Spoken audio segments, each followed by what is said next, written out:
Hello and welcome to the Idaho Reports podcast. I'm Logan Finney.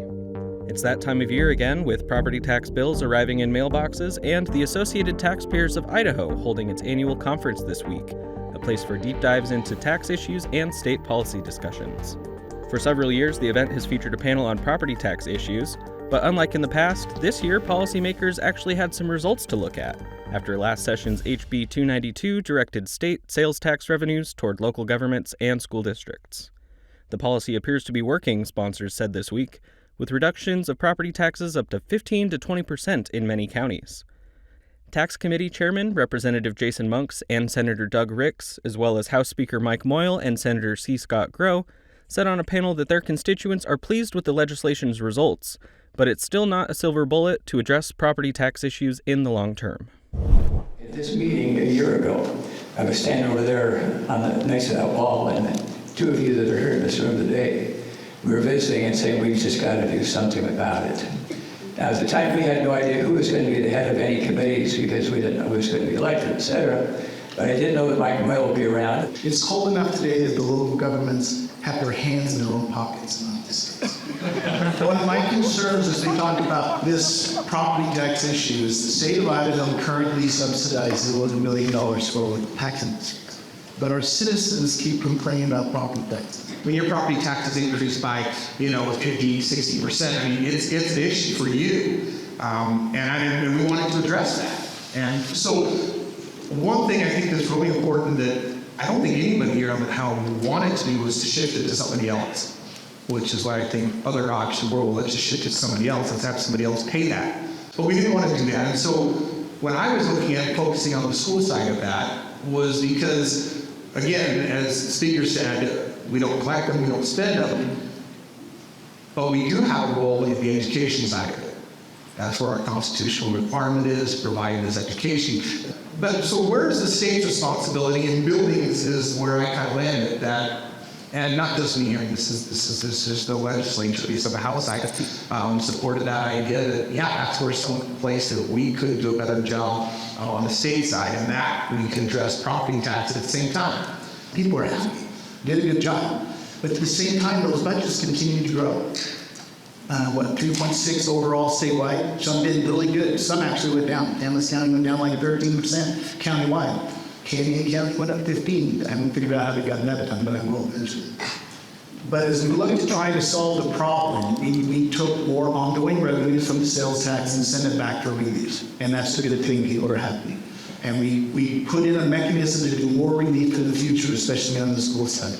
But my friends, the state of Idaho cannot continue to do this. While the legislative session doesn't officially get started for at least another month, the ATI conference is often just one item on lawmakers' agendas as they prepare for the upcoming session. I spoke with Democratic Representative Ned Burns from Bellevue and Republican Senator Ben Adams from Nampa, each of whom sit on their respective chambers' tax committees, about how they're getting ready for January and what topics they expect to come up in the next legislative session. We got our property tax bill for this year. It came when I was on the way over here, so I haven't had a chance to look yet. But from what I've been hearing from folks across the state so far, it seems to be in that kind of, very high teens to like kind of mid-20s percentage decrease from last year. So a lot of folks are super pleased. If the revenues are there, then it flows into that bucket for property tax relief. Now, if we start to have some down years, then that amount of annual relief is going to decrease relative to what it was the previous year. We're all prepping for the next session, trying to have our legislation ready, whatever it's going to be, and making sure that whatever issues that we're tackling, we've dotted all of our I's and crossed all of our T's. I think we'll see school choice, obviously, some different tax proposals, some critiques to the certified organic program in the ag department. And those are just a list. You're going to see a litany of legislation. That is the fun part about, I guess, this time of year is nobody knows fully what they're going to see when they get in there. But it has been good to hear from other legislators and see them actively working on building coalitions for their legislation. Sometimes I agree with it, sometimes I don't, but I'll tell them. We'll be particularly concerned with how public libraries are handled this year. We continue to have some school facilities funding concerns. I think, from the tone of this conference, the Associated Taxpayers of Idaho conference, it sounds like we're probably fairly good on tax policy, although we could continue to do maybe some light tweaks on property tax relief. Being on the tax policy committee,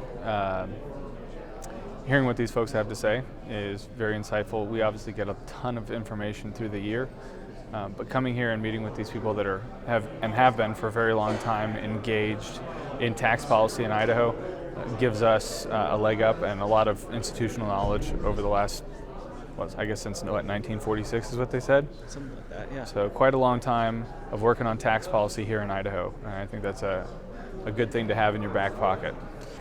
There is no off-season for legislators if we're doing it right? So we're going out. This year I spent a ton of time with Parks and Rec, with the water users and different water issues, so traveled around the state because I sit on a committee that deals with those issues, and those issues are very important to the state of Idaho. So I'm doing my job of being knowledgeable on what the issues are, and the more you know, the more you realize you don't know. It's been busy. A lot of meetings, a lot of tours. I had several meetings with state agencies yesterday, kind of in advance of next session, what they're working on, what some of their priorities are going to be, how we can best keep moving Idaho ahead. Okay. Any particular agencies or issues you're focusing on? I'll still be, really, I think, concerned a lot with fish and game and with ag, particularly related to following up on quagga some more. Myself, I have a piece of legislation called Defend the Guard that I'll be bringing. It's probably the most simple legislation out there. The State National Guard belongs to the states, always has. And this legislation simply says until Congress formally declares war, you can't send our guys into combat zones. That doesn't mean we can't be support. That doesn't mean we can't go overseas. What it means is if you're sending us into Syria, if you're sending us into Ukraine, if you're sending us into Israel, that's a no-go from the state of Idaho until Congress decides to actually take the steps that will get us in a position where legally we are in the right. We get a list of invitations for, particular user groups that are concerned about this issue or that issue, and then we always meet with all the state agencies, and then definitely a lot of constituent concerns, so we deal with them, and probably email or phone is the most common way. Sometimes some text, if they really know me. Well, that's citizen legislature, right? That's exactly right. That's exactly right. And the citizens are super lucky that, they get this level of ability to interact directly with us. We are one of the very few state legislatures that, if you call, we answer the phone, not our staff answers the phone.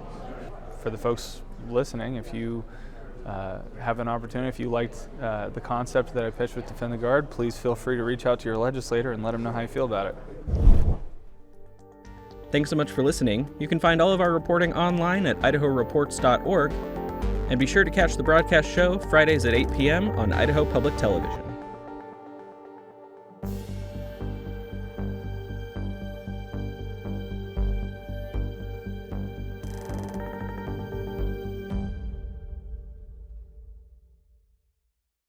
Presentation of Idaho Reports on Idaho Public Television is made possible through the generous support of the Laura Moore Cunningham Foundation, committed to fulfilling the Moore and Bettis family legacy of building the great state of Idaho, by the Friends of Idaho Public Television, and by the Corporation for Public Broadcasting.